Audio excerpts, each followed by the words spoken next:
Japan has lodged a protest with Beijing over its decision to suspend the issuance of visas to Japanese citizens in retaliation for COVID testing requirements for travelers from China. Chief Cabinet Secretary Hirokazu Matsuno characterized the move as an act of revenge rather than a public health measure and requested China reverse the decision.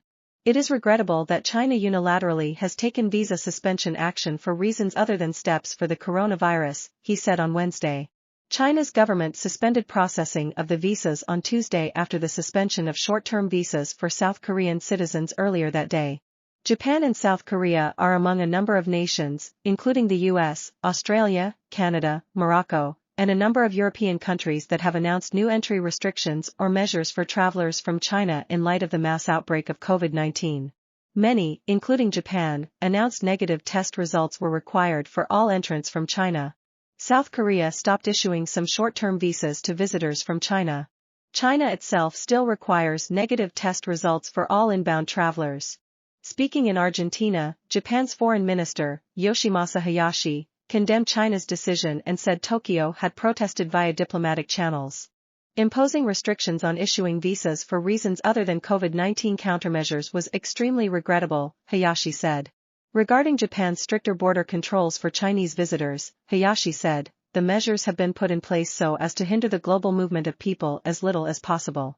We will examine the COVID-19 conditions in China and how the country discloses information, and act accordingly. China's suspensions were announced in brief online statements by its embassies in the respective countries, with the South Korea notice saying it would continue until Seoul lifted its discriminatory entry measures against Chinese travelers. It was not clear whether China intended to also enact retaliatory measures against the other countries. A South Korean Foreign Ministry statement said that our government's step to strengthen antivirus measures on passengers arriving from China is based on scientific and objective evidence, and we have communicated with the Chinese side in advance. China's government ended its long-running zero-COVID policy late last year, and has since seen an apparent explosion in cases.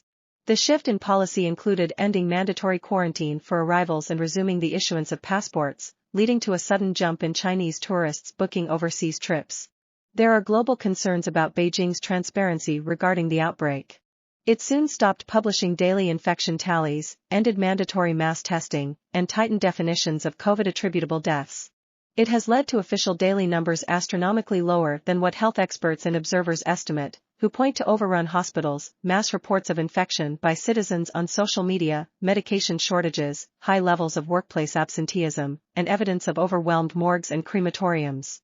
Chinese officials, however, have maintained the change in policy and current response is successful and based on science.